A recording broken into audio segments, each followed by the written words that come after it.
Hi hello అండి, నేను మీ సుధను. నేను బాగున్నాను, మీరు కూడా బాగుండాలని మనస్ఫూర్తిగా కోరుకుంటూ మరొక మంచి వీడియోతో మీకు కూడా హెల్ప్ అవుతుందని ఈ వీడియో షేర్ చేస్తున్నానండి.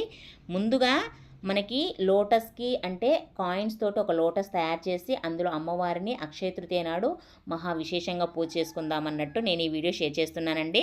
ఇది మీకు కూడా హెల్ప్ అవుతుందని ముందుగానే పెడుతున్నాను ఈ వీడియో. ఏంటంటే మనకు ఈ తయారు చేసుకోవడానికి కావాల్సినవి ఏంటంటే గ్లూ గన్, నెక్స్ట్ వచ్చేసి ఒక బౌలు, కాయిన్స్ అండి. కాయిన్స్ నీట్గా కడుక్కొని చక్కగా పెట్టుకుంటే చాలా మంచిది. ఎందుకంటే అమ్మవారిని అందులో కూర్చోబెట్టుకోవడం అంటే ఎంత శుచి శుభ్రంగా ఉండాలి కదా. అందులో ఒకటి మురిగ్గా ఉంటే కాయిన్స్ మెరవండి, అంటే షైనీగా ఉండవు. అందుకని నీట్గా కడుక్కొని ఆరబెట్టుకోవాలంటే తడి అసలు ఉండకూడదు. నెక్స్ట్ వచ్చేసి ఈ బౌలు నేను అమ్మవారికి ప్రసాదంగా నేను ఎప్పుడు పెడుతూ ఉంటాను, అందుకని తీసుకొచ్చుకున్నానండి. ఒక్కొక్కసారి ఉర్లీగలాగా అందులో పుష్పాలు వేసి కూడా ఈశాన్యములలో పెడుతూ ఉంటాను. ఇంకా నా దగ్గర ఆ బౌల్ ఉంది కాబట్టి ఇంకా లోటస్ లాగా తయారు చేద్దామనే ఆలోచన వచ్చింది కాబట్టి ఇది ఇలా చేశానండి. చాలా బాగా అనిపించింది, మీకు కూడా నచ్చుతుంది చూడండి. ఏం లేదండి, సింపుల్గా గ్లూ గన్ ఒకవేళ లేనట్లయితే ఈ స్టిక్ను చూడండి, గమ్ స్టిక్ మనకి బుక్ స్టాల్లో దొరుకుతుంది. 10 రూపీస్కి 2 వస్తాయండి. అదొకటి తీసుకొని హీట్ చేసేసి ఇలా డాట్ పెట్టి కాయిన్ పెట్టేసామనుకో అతుకుపోతుందండి. ఈ గ్లూ గన్ ఎందుకు యూజ్ చేస్తున్నానంటే చాలా గట్టిగా ఉంటుంది, కాయిన్ కూడా అస్సలు ఊపినా ఊగట్లేదండి, చాలా స్ట్రాంగ్గా ఉంది.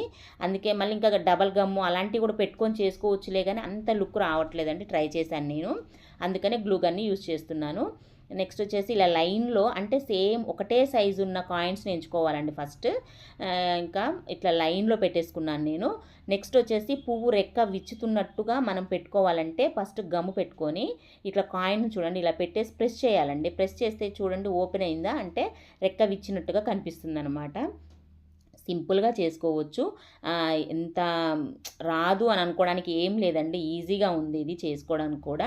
లైన్లో పెట్టేసుకోవడమేనండి. ఒకవేళ రాదంటే మనం ముగ్గులు వేసేటప్పుడు సందు చుక్క పెడతాం చూడండి, అలా అంటే లైన్లో పెట్టేసి మధ్యలో ఏర్పాటు చేసుకోవడమేనండి ఈ కాయిన్ని. ఎంత అందంగా కనిపించిందో నాకు, అందులో అమ్మని కూర్చోపెట్టేసరికి ఇంకా అందంగా ఉందండి. ఇంకా కాయిన్స్లో అమ్మని అలా ఏర్పాటు చేసుకుందామని అన్నాను కదా, అందుకేనండి. అక్షయ తృతీయ నాడు ప్రతి ఒక్క ఆడవారికి ఏమనిపిస్తుందంటే అక్షయంగా చేసుకోవాలి, ఏదైనా కూడా రెట్టింపు ఫలితము వస్తుంది. అదే రోజు కాదండి, మంగళవారం కానీ శుక్రవారం కానీ ప్రతిరోజు మనము అమ్మవారిని ఎంతో విశేషంగా పూజిస్తూ ఉంటాం కదా. అందుకని ఇంకా ఎక్కువగా పూజించాలని ప్రతి ఒక్కరికి ఉంటుందండి. అందులో నేను కూడా ఇంకా ఏదో స్పెషల్గా చేయాలి అమ్మకి అనే మనసు ఆరాట పడుతూ ఉంటుందండి నాకు ప్రతిసారి. ఇలా అనమాట, ఇలా తయారు చేసుకున్నాను. చాలా బాగుంది కదా, ఎలా ఉందో కామెంట్ సెక్షన్లో కామెంట్ చేయండి. నెక్స్ట్ వచ్చేసి పసుపు, కుంకుమ, ఒక పువ్వు, అక్షంతలు వేసేసుకొని 3 పిరికెలు కానీ 5 పిరికెలు కానీ బియ్యం అందులో పోసుకున్నానండి. బౌల్లో నిండుగా పోసుకొని చక్కగా అమ్మవారిని, నా దగ్గర చిన్నది వెండి ప్రతిమ ఉంది కదండి, అందులో ఏర్పాటు చేసుకున్నాను. అంటే ఈరోజు చేశాను, నెక్స్ట్ డే అంటే ఈరోజు మంగళవారం కదండి, ఇంకా మంగళవారం అమ్మవారిని పూజలో కూర్చోబెట్టుకుందామనే ఆశ అండి నాకు. ఇంకా అమ్మవారికి పూజలో ఏర్పాటు చేసుకున్నాను. ఇంకా అంటే ఇది నిన్న నైట్ చేశానండి. ఇలా చేసేసుకొని చక్కగా నెక్స్ట్ డే అనేది మళ్ళీ కొత్తగా బియ్యం పోసుకొని అమ్మవారిని ఏర్పాటు చేసుకున్నాను అనమాట. అంటే నేను ఎందుకు చూపిస్తున్నానంటే ఈ కాయిన్స్ తోటి ఈజీగా చేసుకోవచ్చు. ఒకవేళ ఆశ ఉంటుంది కదండి ప్రతి ఒక్కరికి, ఇలా చేసుకుంటే బాగుండు అమ్మని ఎంతో అందంగా చూసుకోవాలని మనకి అనిపిస్తుంది కదా మనకి. ఇది చూడండి, పూజా మందిరంలో పెట్టంగానే ఇంకెంత కళగా అనిపించిందో.